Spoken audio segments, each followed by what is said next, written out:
अरे मूर्खों, कितना तोड़ोगे तुम? तोड़ने वाले के हाथ दो ही चार हैं, जोड़ने वाले 135 करोड़ हैं। तुम तोड़ पाओगे हिंदुस्तान को, इंसानियत को, भाईचारे को, मोहब्बत को, देशभक्ति को? क्या तोड़ने की कोशिश करोगे तुम? जितना एक्सपीरियंस तुम्हारे पास तोड़ने का है, उससे बहुत ज़्यादा एक्सपीरियंस मेरे पास जोड़ने का है। ये देश की जनता जुड़ी है। 1947 से पहले और 1947 के बाद ये जुड़ाव ही देश को तरक्की के रास्ते पर ले गया है। तो दो कौड़ी के लोग तोड़ के क्या सोचते हो कि मैं सब तोड़ लूँगा? देश को तोड़ लूँगा, भाईचारे को तोड़ लूँगा, शराफत को तोड़ लूँगा, ईमानदारी को तोड़ लूँगा, देश को तोड़ दूँगा? कुछ नहीं कर पाओगे। और मैं अपने दोस्तों से बोलता हूँ, जो लोग हैं हिंदुस्तान के, हिंदुस्तान क्यों, हिंदुस्तान के बाहर भी पूरी पृथ्वी के जो लोग हैं, क्या हिंदुस्तान, क्या पाकिस्तान, क्या बांग्लादेश, सभी सभी के जो लोग हैं वो वही इंसान हैं। बस होता इतना अंतर होता है कि ये जो देश के दुश्मन लोग होते हैं वो हमको आपको डरा के उनसे दूर कर देते हैं। ये वीज़ा लगा सकते हैं कि साहब आप पाकिस्तान जाओगे, पाकिस्तान मेरा दुश्मन देश है, उसका वीज़ा नहीं देते हम, वीज़ा मत दो। तुम दिलों पे वीज़ा लगा लोगे क्या? मेरे दिल पे और एक पाकिस्तानी भाई बहन के दिल पे तुम हिंदुस्तानियों के लिए वीज़ा लगा लोगे? मेरे दिल पे तुम क्या पाकिस्तानी और बांग्लादेशी और किसी के ऊपर वीज़ा लगा लोगे? नहीं लगा सकते। मेरी दुआओं के ऊपर तुम वीज़ा लगा सकते हो। मेरी दुआएं हैं उन सब लोग के ऊपर जो पाकिस्तान में रह रहे हैं, जो बांग्लादेश में रह रहे हैं, जो चाइना में रह रहे हैं, जहाँ भी रह रहे हैं, सब के ऊपर मेरी दुआएं हैं। उनके साथ लगा लो वीज़ा, उनके ऊपर रोक लो उन दुआओं को, रोको उन दुआओं को। तो तुम्हारी हैसियत क्या है? तुम्हारी हैसियत कुछ है ही नहीं। तुम्हारी हैसियत सिर्फ नफरत फैला के चार पैसे इकट्ठा कर लेने की होगी। पैसे बैंक में जमा कर लोगे, खाओगे तो वही 100 ग्राम सुबह 100 ग्राम शाम को, लेकिन खाना तो 100 ग्राम ही है। ज़्यादा मलाईदार खा लोगे, इतना ही अंतर है। शरीर को वो मलाईदार नहीं लगता, वो जो किसान सूखी रोटी खाता वही वही लगता है उसको। वो तो तुम जम्स इकट्ठा करोगे अपने आप। और ऊपर वाले की दुआ से ये तुम्हारा गंदा मस्तिष्क जो है उसके अंदर इतना कचरा भर जाएगा कि भगवान कहेगा ये कचरा तो हम ऊपर नहीं ले सकते, इसको यहीं किसी नरक में डाल दो। बस यही तुम्हारी औकात है। अब मैं सभी लोग से ही कहता हूँ, एक दूसरे से जुड़ो। अब ये टीवी वीवी ना, इस टीवी ने आपको बर्बाद कर दिया। हिंदू हो तो कम से कम 5 मुस्लिम दोस्तों को अपना, लोगों को अपना भाई बनाओ। मुस्लिम हो तो 5 हिंदू भाइयों को अपना भाई अपना दोस्त बनाओ, भाई बनाओ। एक दूसरे के घर जाओगे ना, मैं तो लखनऊ में पला बड़ा हूँ, तमाम सब चौक में, यहियागंज में, अमीनाबाद में ही रहते थे, वहीं खेलते खाते थे। सभी मुस्लिम मुस्लिम भी दोस्त थे, हिंदू भी दोस्त थे, पतंगे उड़ाते थे, गप्पे मारते थे, कभी किले पे फड़ खड़े हुए हैं, कभी दुकान पे जलेबी खा रहे हैं। हम तो ऐसे ही बड़े हुए।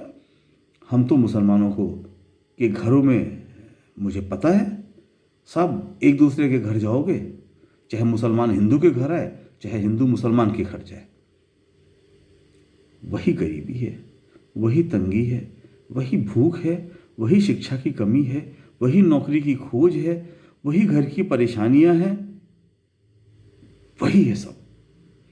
किसी के घर चले जाओ, हिंदू के घर चले जाओ, मुसलमान के घर चले जाओ, सब के घर में वही है। ये तुम्हें बाहर वालों ने, जो राजनीति वाले, उनका काम राजनीति करना है, वो एक तरीके से खतरनाक जानवर होते हैं बेसिकली। जैसे जानवर होता है, काट लेता है, काट के खा लेता है, छीन लेता है, ये वही है, जानवर है बेसिकली। इनका काम है काटना और छीन के खाना, खून पीना।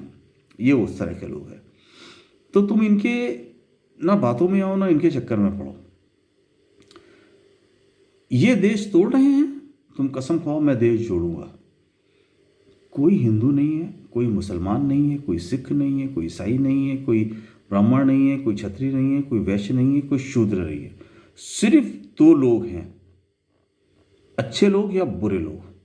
अब इस देश को 2 लोगों में विभाजित कर दो और गिनो कितने अच्छे हैं, कितने बुरे हैं। तुम्हें पता चलेगा कि इनकी संख्या 0 है।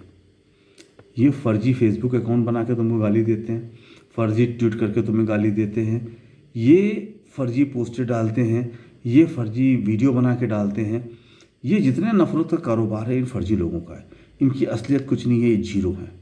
और ये दिखा के इस तरह फर्जी लाखों 20 लाख 25 लाख फर्जी अकाउंट बना के पोस्टर डाल दी, तो लोगों को क्या लगता है कि अरे साहब इनके इतने सपोर्टर हैं, इतने भक्त हैं। वो ना भक्त है ना सपोर्टर, वो है ही नहीं, वो फेक आईडीज़ हैं। और वो इसलिए बनाई जाती है ताकि जब थ्रू ईवीएम हम इलेक्शन जीतें तो तुम्हें लगे इनके तो इतने सपोर्टर थे, उन्होंने तो इनको जिता दिया। वो मीडिया भी फेक है जो गलत इन्फॉर्मेशन दे रहा है, वो अकाउंट भी फेक है जो गलत प्रचार कर रहे हैं, और वो ईवीएम का रिजल्ट भी गलत हैं जो गलत रिजल्ट दे रहे हैं।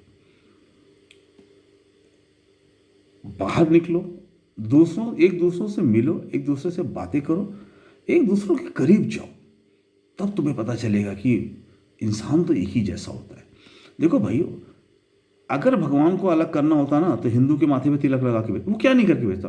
आंखें, पलके, नाक, मुंह, कान सब तो करके भेजता है, नाखून, बाल, क्या नहीं करके भेज रहा है? तो तिलक लगा के भेज देता तुम्हारे माथे पे। ये लो लिखा है हिंदू। मुसलमान होता तो वो टोपी पहना के भेज देता। क्रिश्चियन होता तो वो उसके सीने पे क्रॉस बना होता। अरे भाई, नहीं होता है ऐसा। भगवान ने किसी को, सबको ही इंसानी बना के भेजा है। भगवान ने किसी को कुछ नहीं बनाया है, तो हम कौन होते हैं बांटने वाले? भाई तुम्हारा रहने का तरीका एक है, मेरा रहने का एक तरीका एक है।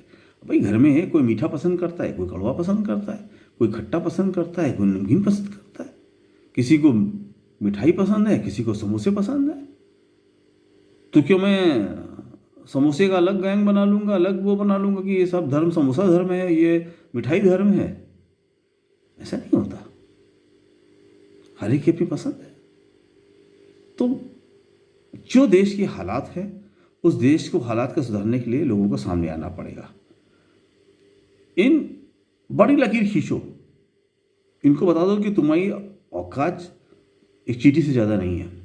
इतनी बड़ी अच्छाइयाँ हैं इस देश में, अच्छाइयों की संख्या इतनी बड़ी हो कि तुम जमीन पर चलती हुई एक चींटी हो, बुराई जो तोड़ने की कोशिश कर रही है देश को, जो लोगों को तोड़ने की कोशिश कर रही है, जो लोगों के दिलों में नफरत पैदा करने की कोशिश कर रही है।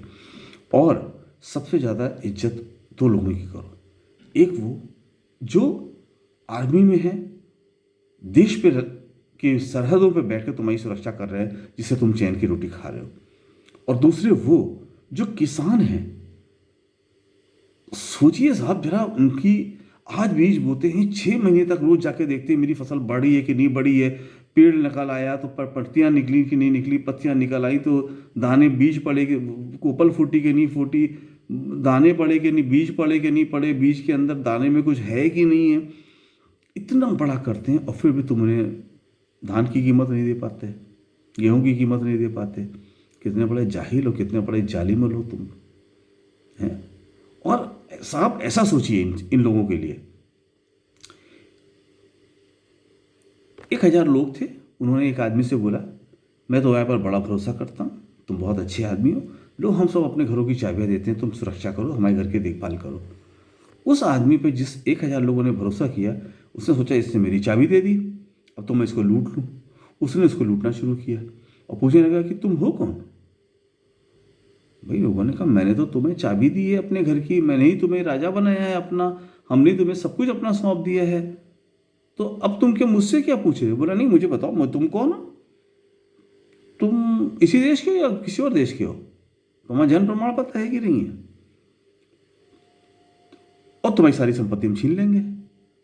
अब जिन 1000 लोगों ने उसको राजा बनाया, उसी ने मुट्ठी भर लोगों को लेके, 150 लोगों को लेके उन 1000 लोगों को के ऊपर कब्जा कर लिया, उनका कत्लेआम कराना शुरू कर दिया, उनकी धन संपत्ति छीनना शुरू की। अब तुम सोचो, वो आदमी जिसने इन लोगों के साथ धोखा किया, वो किस कैटेगरी का आदमी है? कितना जालिम, कितना हृदय विहीन, कितना गलत आदमी है जिसने उन लोगों के साथ धोखा किया जिन्होंने इसके ऊपर भरोसा किया। तो क्या तुम किसी ऐसे आदमी को पसंद करोगे? किसी ऐसे आदमी के साथ रहना चाहोगे? तुम किसी ऐसे आदमी की शक्ल भी देखना चाहोगे?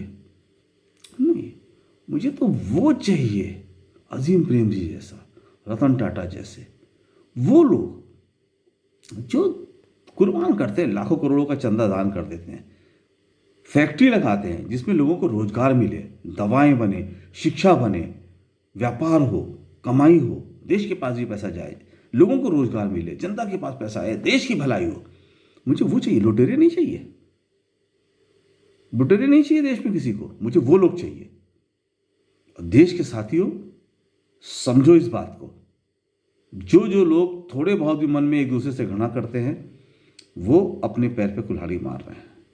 वो ऊपर वाला मेरा भगवान, वो ऊपर वाला अल्लाह, वो प्रभु यीशु सब देख रहे हैं। वो कुछ नहीं बख्शेंगे किसी को, वो ऊपर वाला किसी को नहीं बख्शेगा, डरना उससे। और जो उसकी बनाई हुई हम लोग हैं, उनकी रक्षा करो, उनका साथ दो, स्पेशली महिलाओं और बच्चों को।